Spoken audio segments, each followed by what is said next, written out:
8:47 on a Monday morning, and you walk into a room where everyone else is visibly nervous, and something in your chest goes quiet instead of tight. Your voice doesn't shake. Your hands don't sweat. Your breathing doesn't change. Someone leans over quietly and says, "I wish I had your confidence." And for half a second before you can stop it, your stomach drops. What people call confidence can sometimes be something else entirely. And once you know the difference, you start seeing it everywhere.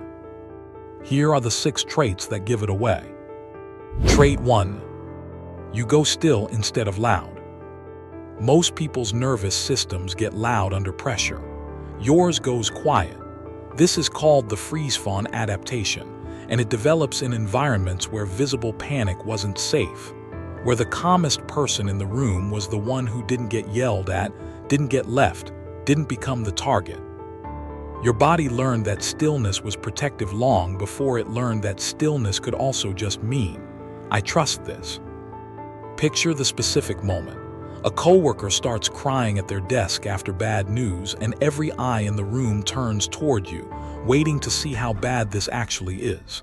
You don't cry. You barely blink. You just quietly start handling logistics, rescheduling, making calls.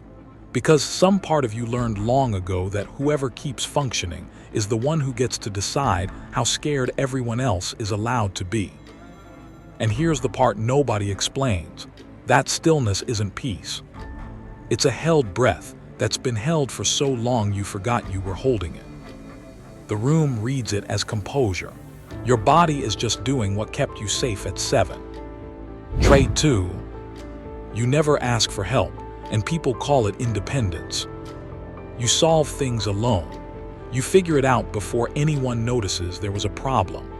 Last month you moved apartments by yourself, wrestled a couch through a doorway a moving guide said needed 2 people, and never texted a single friend to ask. Not because you didn't have friends who would have come, because some part of you still runs on an old rule. Needing something out loud is a risk, and managing without asking is the only version of safe you've ever fully trusted. From the outside, this looks like self-sufficiency. But there's a difference between self-sufficiency built on trust and self-sufficiency built on necessity.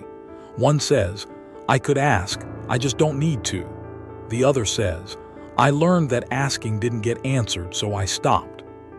If you've been the one who never needs anything, this next part matters. If any of this is sounding familiar, subscribe, because the traits ahead get more specific. And this next one is the one most people don't recognize until it's named out loud. Trait 3. You fill silence before it becomes uncomfortable for anyone else. You read a room in the first 10 seconds. You know when the energy is dipping before anyone says a word, and you step in, a joke, a question, a shift in tone before the discomfort can settle. People call this social confidence. It's actually hypervigilance wearing a friendly face. Somewhere, being attuned to other people's moods stopped being optional and became the way you kept the peace, kept the house calm, kept yourself out of the blast radius. Which, weirdly, makes you the person everyone wants at a dinner party. The one who can sense a lull in conversation from across the table and rescue it before anyone else even notices it happened. Nobody at that table knows what it costs you to be that tuned in. And the strange part isn't that you're good at reading rooms. It's that you've never once done it for yourself. The most exhausting part isn't reading everyone else's emotions before they do. It's forgetting, somewhere along the way, that you're allowed to have any of your own. Trait 4. You take charge the second things go sideways. Chaos breaks out, and something in you sharpens instead of scatters. Last Thanksgiving, the oven broke 2 hours before dinner, and while your aunt was near tears and your cousin was on the phone with 3 different stores, you were already rearranging the entire meal around a microwave and a neighbor's spare burner. Nobody assigned you that job. You just took it, the way you always do, because somewhere a long time ago, if you didn't take control, nothing would hold. This gets read as natural leadership, but leadership wasn't really what your nervous system was practicing. It was prediction. Somewhere early in life, the person who noticed problems first had the best chance of surviving them. So your brain stopped waiting to see what would happen and started scanning for what could. Control was never about power. It was about making the future hurt a little less.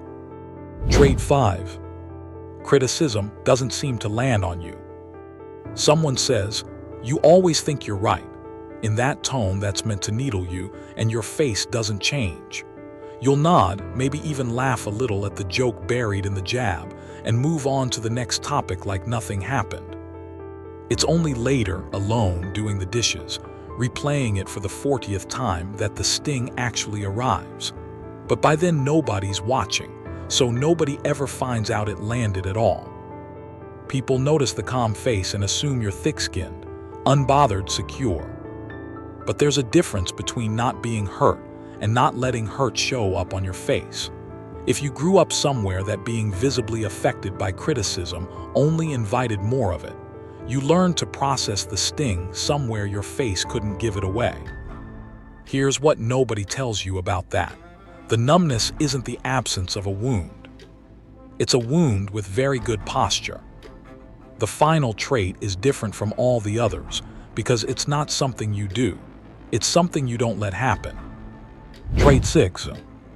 You don't let people become necessary. You've been with someone for 2 years, and there's still a small, private part of you that keeps one bag half packed in your head, not because you're planning to leave, but because some old part of you has never fully believed you're allowed to stay. You can be close to someone, care about them deeply, and still keep a distance that never quite closes. This is often called healthy independence in relationships. But there's a version of independence that comes from choice, and a version that comes from a much earlier lesson, that needing someone is the exact moment they get the power to disappoint you. So you built a version of closeness that never requires you to actually need anyone back. That's not detachment. That's a nervous system still protecting a much younger version of you from a moment that already happened. Because the moment someone becomes necessary, losing them stops being survivable, unless part of you was already halfway gone before they even left. None of this means the calm is fake. It means the calm was built for a reason, in a place that isn't here anymore.